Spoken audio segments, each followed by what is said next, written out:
Namshikilia mwanamke mmoja ambaye anaitwa Furaha Mwile Nyerere, mkazi wa kijiji cha Shilanga,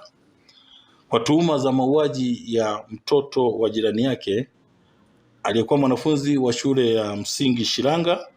akiwa anasoma darasa la 7, aitwaye Bonaventure Elia Lazaro mwenye umri wa miaka 12, ambaye pia ni mkazi wa Shilanga. Awali, kabla ya tukio hilo la mauaji, ni kwamba mnamo tarehe 21 mwezi wa 12 mwaka 2025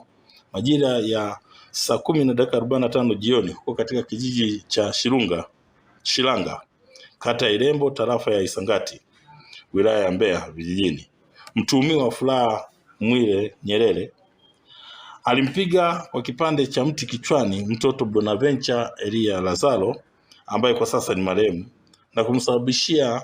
jeraha ambalo lilisababisha au lilipelekea akimbizwa katika hospitali teule ya Ifisi